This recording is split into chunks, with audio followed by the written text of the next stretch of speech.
Bueno, quería hablar un poquito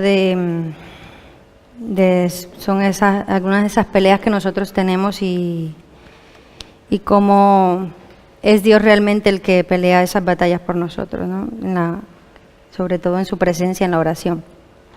Entonces quería empezar por Efesios 6, versículo 12, que muchos conocemos. Dice: nuestra lucha no es contra sangre y carne, sino contra principados, potestades, contra los gobernadores de las tinieblas de este siglo, contra huestes espirituales de maldad en las regiones celestes. Pues como vemos, pues hay todo un ejército que tiene Satanás, ¿no? Que constantemente está en lucha contra Dios y contra contra todo ese ejército de Dios, ¿no? Así como Dios también nos ha dado esa armadura, ¿no? La armadura de Dios, pues este ejército de las tinieblas, por llamarlo de alguna manera, también tiene sus armas, ¿no? Con las que intenta dañarnos a aquellos a los que pertenecemos a ese ejército de Dios, ¿no? Todos los que hacemos parte de ese ejército, ¿no? Todos los que hacen parte de ese ejército de Satanás, pues ellos son muy listos porque llevan muchos años estudiándonos, viendo cómo nos comportamos, ¿no?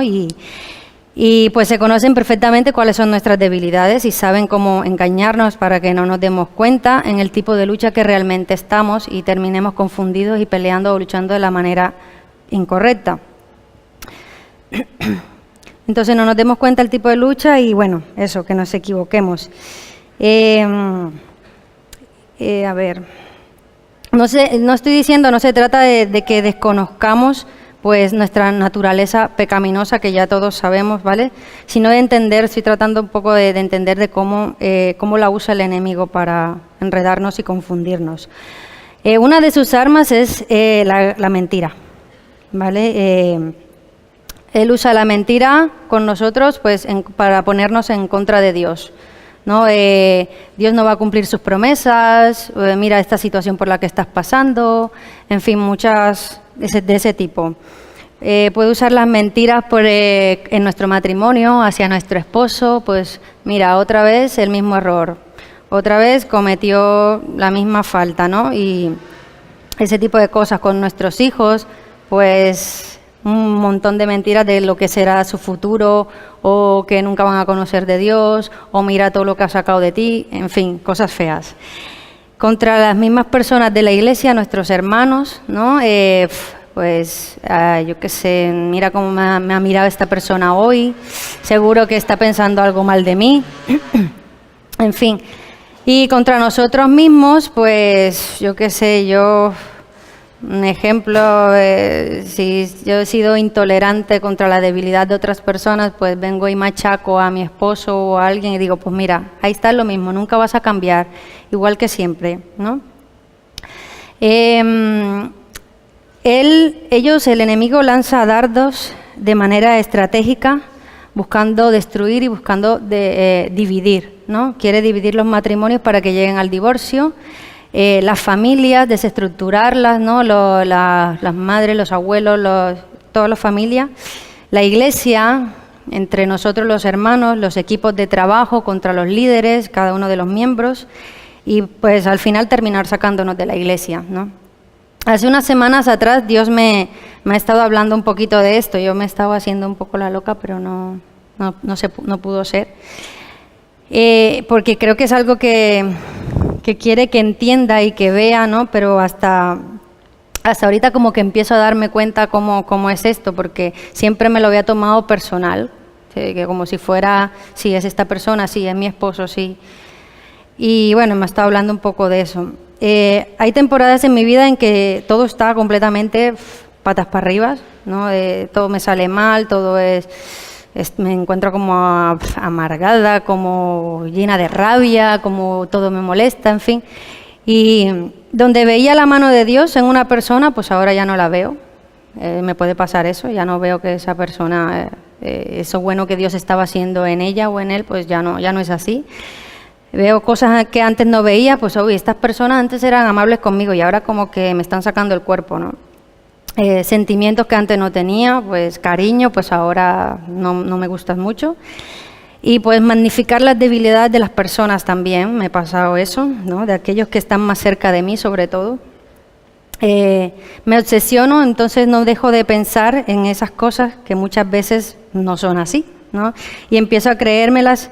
Entonces, aquello que podía ser una influencia del enemigo, ¿no? Por un dardo, una mentira suya, de algo que sí, que puede que haga parte de mi naturaleza pecaminosa, pero algo que en un principio podía ser una influencia de ellos a mi vida, pues yo me lo empiezo a creer y empiezo a estar de acuerdo con ello. Y entonces cuando ya empiezo a estar de acuerdo, entonces empiezo a estar en un círculo y en un desierto. Gracias. Empiezo a estar en un círculo, ¿no? Y en una lucha empiezo yo a pelear y de cómo creo yo que son las cosas y cómo creo que voy a salir de allí, ¿no? Y luchando contra... Y no me doy cuenta que realmente estoy luchando contra, de la manera equivocada, contra ese mundo espiritual y que estoy luchando de la manera incorrecta, ¿no? Termino justificándome, agobiándome y lo peor, pues hasta haciendo daño a las personas más cercanas a mí, ¿no? A las que amo y pues él puede terminar consiguiendo lo que quería en un principio, que era destruirme y dividir a mi familia o con mis amigos, etcétera. Un día le escuché a una madre decirle a su hijo, tenía 4 o 5 años, y el chiquillo la estaba agobiando un montón. Y ella le dice, ¿cómo fue que lo he escrito? Te reprendo, demonio, en el nombre de Jesús. Y yo me quedé... y digo, el niño la estaba agobiando, ¿no? Y digamos que aunque el niño estuviera siendo influenciado o no...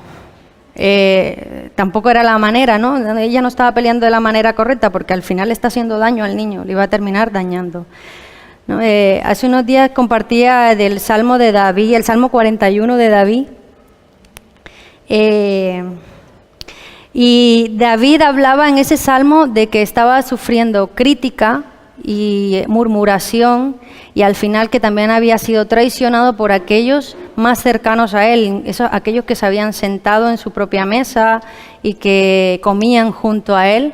Entonces esos mismos luego hablaban, criticaban, murmuraban de él y al final también lo terminaron traicionando, ¿no? Entonces ese salmo pues expresa un poco el dolor de David al respecto, pero luego también vemos al final cómo David al final del salmo pues encuentra consuelo en Dios, encuentra fortaleza y una visión distinta, como un reenfoque distinto de lo que estaba pasando. Tranquilo, que no pasa nada, ya me queda poco. Estoy acostumbrada a chorrear, de verdad. Sí, déjalo desde ahí si quieres, pero que no pasa nada. Bueno, eso, que David lo estaban criticando, murmuraban, lo terminaron traicionando y eran personas muy, muy cercanas a él. Gracias.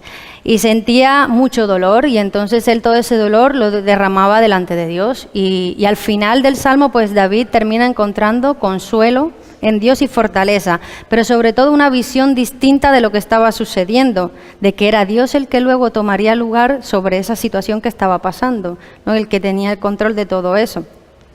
Y él consiguió lo más importante, que fue consuelo en Dios, volvió su ánimo y todo, ¿no? También cuando leemos en el Salmo 73, a ver, y lo leo. En el Salmo 73, el versículo 2 y 3, tenemos, habla Asaf, dice, en cuanto a mí, casi se deslizaron mis pies, por poco resbalaron mis pasos, porque tuve envidia de los arrogantes, viendo la prosperidad de los impíos. O sea, aquí está hablando que por poco fue engañado, por poco, por estar comparándose con los demás y concebir esa envidia, pues por poco sus pies resbalan, ¿no? Pero más adelante sigue diciendo, en los versículos 17, dice, hasta que entrando en el santuario de Dios comprendí el fin de ellos. Luego versículo 21 y 22, dice, se llenó de amargura mi alma y en mi corazón sentía punzadas, tan torpe era yo que no entendía, era como una bestia delante de ti. Pero luego en el 28 termina diciendo, pero en cuanto a mí, el acercarme a Dios es el bien. He puesto en Jehová el Señor mi esperanza para contar todas tus obras. Entonces es un poco parecido a lo que le pasó a David, ¿no? Primero pues estaba un poco así, que casi que se resbala porque se dejó engañar o por poco se deja engañar por todos esos sentimientos de envidia y compararse porque le iba tan bien a ellos que eran impíos. Pero luego que buscó al Señor, a la presencia de Dios, pues todo eso otra vez tomó la visión correcta, ¿no? Y encontró en Dios su descanso. Entonces, ¿qué tiene que ver esto con la oración? Bueno, pues cuando pensamos en la oración del Padre Nuestro, ¿no? Siempre que oramos, y últimamente lo hago mucho, es pedirle a Dios que no nos deje caer de la tentación, ¿no? Y líbranos de mal. Y yo creo que es muy importante esa parte porque que Jesús mencionó ahí, porque siempre estamos expuestos a esa tentación y que podemos caer en ese mal. Entonces, en nuestras oraciones es importante no olvidar eso, que como dice, el que crea que estar firme, que mira que no caiga, siempre pedirle a Dios a eso. En el punto 2, en su presencia, Él nos da una visión correcta de las cosas para saber pelear, llenándonos de su palabra. O sea, si entre más conozcamos su palabra, entre más estemos en su presencia, ¿no? Todas esas mentiras que pueden llegar, que pueden retorcerse, que pueden tratar de engañarnos, Dios le da una visión correcta, ¿no? Y nos ayuda a callarnos cuando deberíamos callarnos, y aun cuando todo nos parezca que de verdad tenemos razón y que jolín, es que siempre es lo mismo, no, Él de verdad nos va a dar la salida que es y el descanso que necesitamos para hacer las cosas de la manera correcta. Entonces, nos da esa visión para saber pelear, llenándonos de su palabra, y también nos llena de su amor para también poder amar a aquellos que parecen que a veces vemos como si fueran nuestros enemigos. El punto 3, la alabanza y la adoración son un arma de guerra. Son un arma de guerra que confunde al enemigo, ¿no? ¿Por qué? Porque en la presencia de Dios, en la alabanza y en la adoración, nos acercamos más a Dios, ¿no? Estamos más cerca de Él. Entonces ya, como Él empieza a cambiar nuestra visión, ya no actuamos de esa manera como antes, sino que actuamos como Cristo ahora vive en nosotros, pues actuamos como Cristo. Y entonces el enemigo se confunde, ¿vale? El 4, en su presencia todo ataque que quiere dividirnos nos permite ir más allá de nuestras diferencias, ¿no? Para que haya unidad en nuestros hogares y entre nosotros mismos aquí en la iglesia, con ese amor incondicional del Padre que Él va depositando en cada uno de nosotros.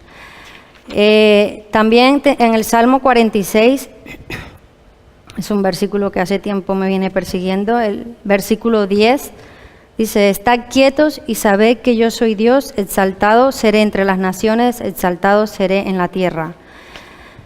Lo más importante de todo esto es estar quietos en su presencia, siempre buscar esa quietud, ahí en lo secreto con Él, ¿no? Sabiendo que Él pelea nuestras batallas y que Él está al control de todo, esté pasando lo que esté pasando, ¿no? Sin temor, porque Él lucha por nosotros. Y es ahí donde ganamos esas batallas, en el territorio correcto y no en el territorio del enemigo que intenta engañarnos, peleándolo con nuestras propias fuerzas y no viéndolo desde la perspectiva de Dios, que es también esa parte de ese mundo espiritual, ¿no? También es importante darle gracias a Dios por cada una de esas luchas que se nos están presentando, sean difíciles, sean feas, sean como sea, darle gracias a Él porque Él permite que cada una de esas cosas cambie nuestra vida o nuestro corazón y lo transforma cuando lo llevamos a su presencia. Y eso era lo que quería.